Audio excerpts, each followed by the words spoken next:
Welcome back to Chicken Chat, where you will find poultry health videos, breed information, and more. Be sure to subscribe. Hey everybody, welcome back. I was actually planning on doing a different video topic, which was going to be taming and training roosters. I have a couple friends who are great at that, and I know aggressive roosters is a big problem for a lot of people. But unfortunately, with the high cases of avian influenza, the bird flu, I thought it was important to do a video on that right now instead. In this video, please watch the whole entire thing. I'm going to cover a lot of facts about the virus, and I'm going to discuss a little bit about why some people consider it a government conspiracy. And I'm going to have an interview with Bob from Marsala Family Farm, who sadly had 400, his whole flock on his premises, euthanized because of the bird flu. So again, please watch to that point and go subscribe to his channel and show some support, because wow, man, what a difficult time those people have been through. So when I started my research about a week ago, almost 13 million chickens and turkeys had been euthanized at that time, with growing numbers, of course. There is two groups of the virus that they classify this into. One is HPAI, highly pathogenic avian flu, and the LPAI. Now, the LPAI is considered not as deadly, and the HPAI is the one that is more deadly. Most birds that come down with this do unfortunately die within 24 to 48 hours after becoming infected, and that is the type that is going through the US. What happens with this is as birds migrate from the south and they are carriers, they might come into contact with your birds, or they might actually even poop as they're flying over, and that's how your birds can get it.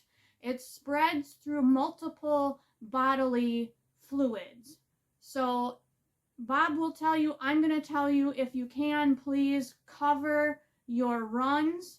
It's something that I've been thinking about, trying to how I'm going to protect my chickens, and I have peafowl as well. And I even thought about, geez, where I live, I constantly hear geese flying over, and I do find bird droppings in my yard. When my husband cuts the grass, are the droppings going to get into the pens or get carried in from our boots when we're walking in and out? You just have to do everything you can to be careful. I know that, a lot of people free range. It's healthier, it's better for the birds, but right now it's just dangerous to do. And it's not difficult to build a pen. It doesn't even have to be really expensive. What I did for my peafowl pen is I looked on Facebook Marketplace and I checked Craigslist, and I found some used fence panels, the chain link fence panels, for pretty cheap. I mean, I got a ton of panels for like $50 one time, $75 another time. So really just do everything that you can. Now, this is occurring in other countries as well. Countries like Austria, Japan, the UK, and Canada are seeing outbreaks of the avian influenza as well.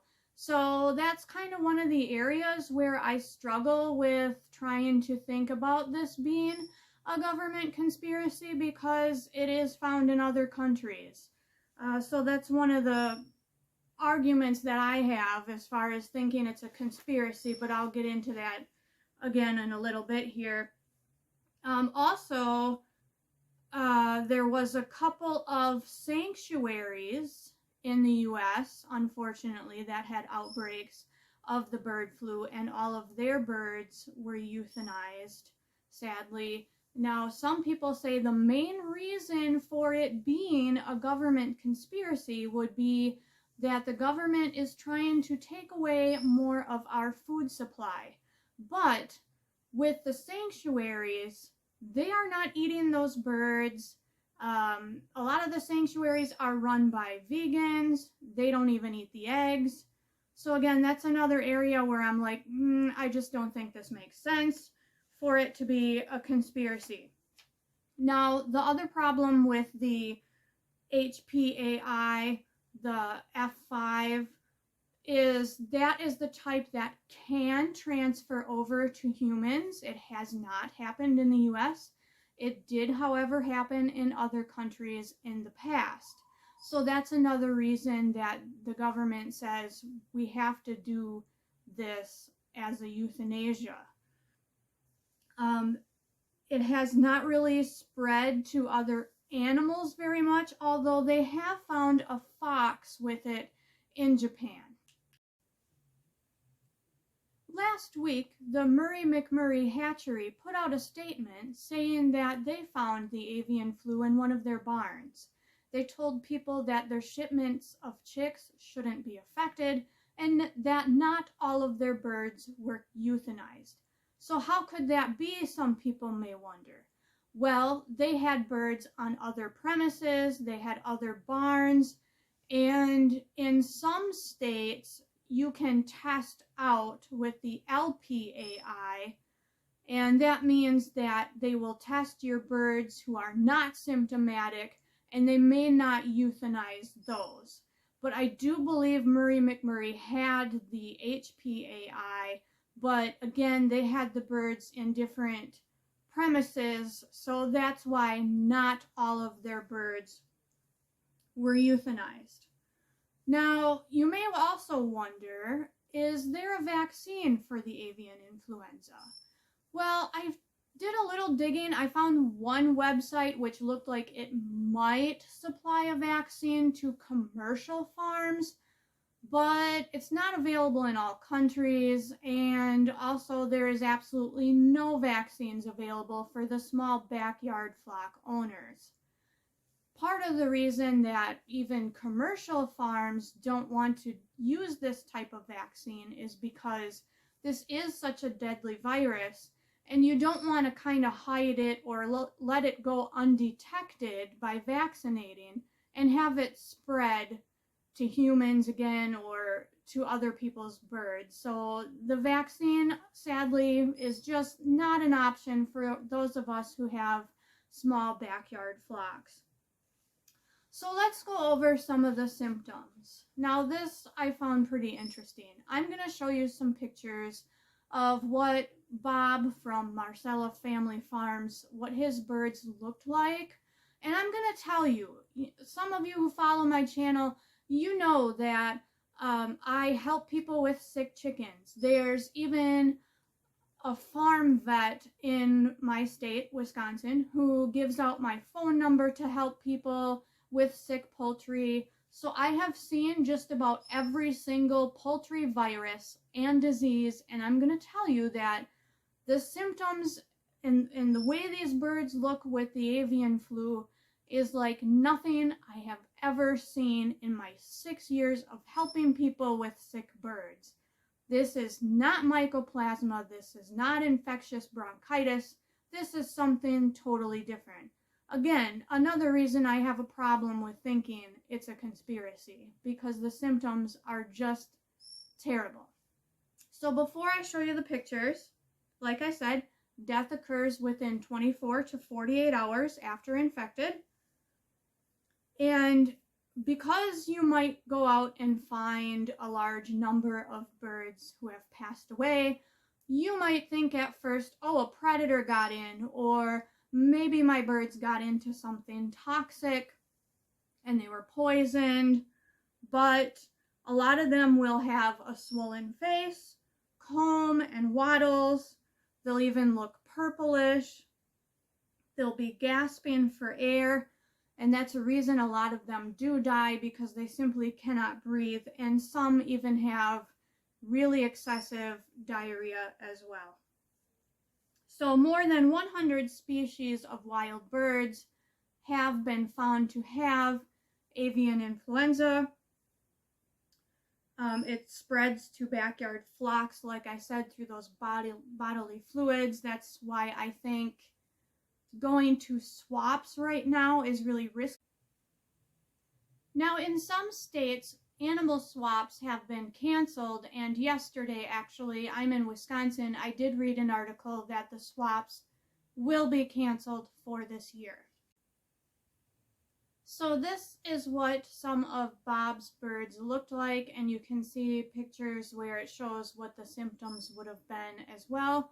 I highly encourage you to go to his channel and watch his video. He documented the whole process from start to finish, so you can get a better understanding of what happens to the birds on your premises and what you have to go through if you get the avian flu.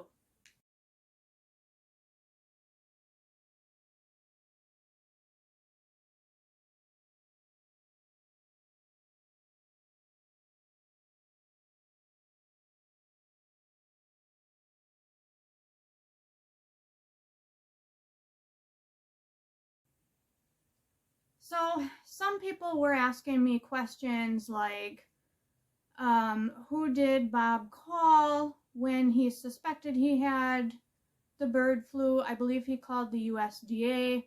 It did take a couple days for them to get back to him and to get to his property to start the euthanasia process.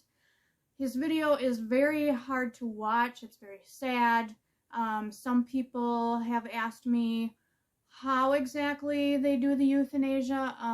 They basically have the huge plastic garbage cans, and they hook up some CO2 gas and put the lid on, and honestly, a few minutes of that I couldn't watch myself. Just very difficult. But I did ask him a few questions, like I said, so him and I were talking quite a bit. And so I have some video of him answering those questions so that we all can learn a little bit more. Hi, my name is Bob Marsala from Marsala Family Farm, and I'm here to answer some questions for everyone on the Chicken Chats YouTube page. First question was, how long is it until we can have chickens again, and are we going to do it again? Just to break that down a little bit, we were tested positive for H5N1, and our entire flock of over 400 birds was euthanized, and that's what this question comes from. We cannot have any chickens on this part of our farm, on this property, this address, for 150 days.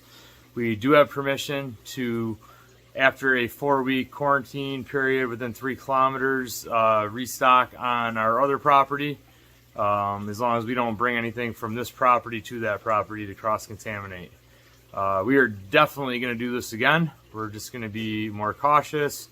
We're going to keep educating ourselves on this, and we're going to make our farm even better moving forward. Second question is, what chemical can successfully clean the H5N1 virus? Now, there's a bunch of them out there. I know there's a ZEP commercial clean. There is a Simple Green, which is what we ended up using to sanitize our tractor when quarantine was over. All these things you can find at Tractor Supply, I'm sure other home improvement stores or farm stores. There's many others. Just got to read the bottle and make sure you follow the directions on how long it needs to sit on your equipment and if it actually does kill H5N1. But the two I mentioned, I'm 100% sure do, because I had them in my hands, and we've used them both. The third question, how were the dead birds disposed of? So originally they were going to go to a landfill where they had to be tarped, covered, and decomposed at a certain temperature. They bailed last minute on the USDA and state, and they ended up going to a DEC composting facility where they were composted at a certain temperature to kill the H5N1 virus.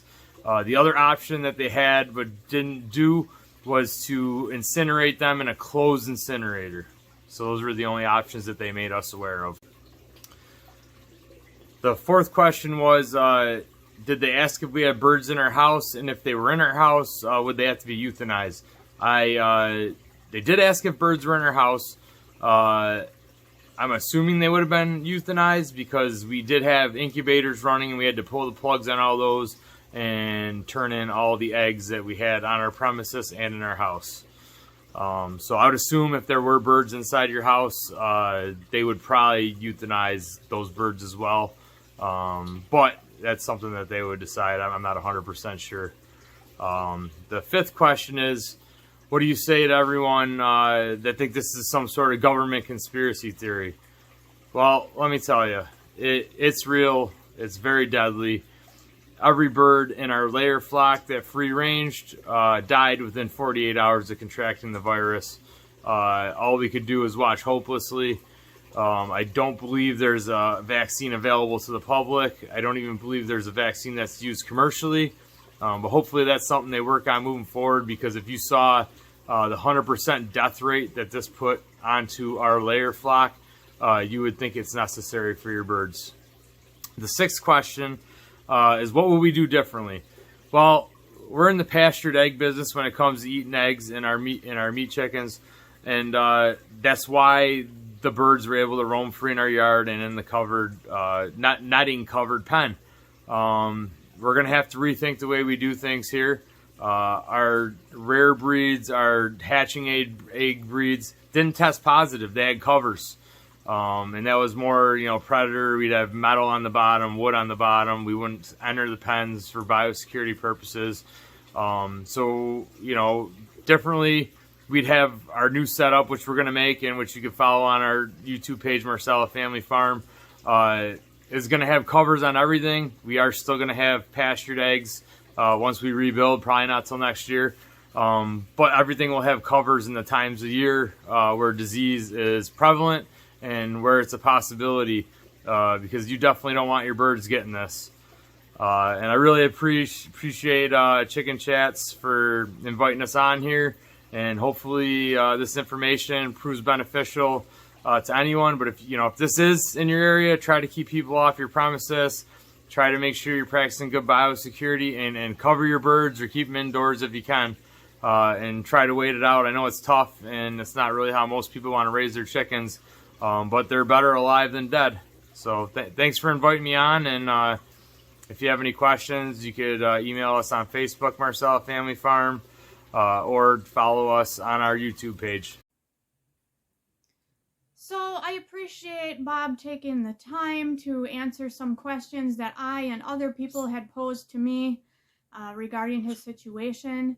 Of course, one of the questions was one of my own about having birds in your house, because I have 9 parrots, and some people don't care so much about the risk of this virus, but for me, having 9 birds in my house, I do want to be careful, and I don't want to get this because of most of my birds are really attached to me, and I would be devastated to lose them. There is a little hope. A lot of articles that you read state that in hot weather, 80 degrees and above, that this virus tends to taper off. So that's why they say that in late spring to summer, this virus should start to kind of go away. I certainly hope so.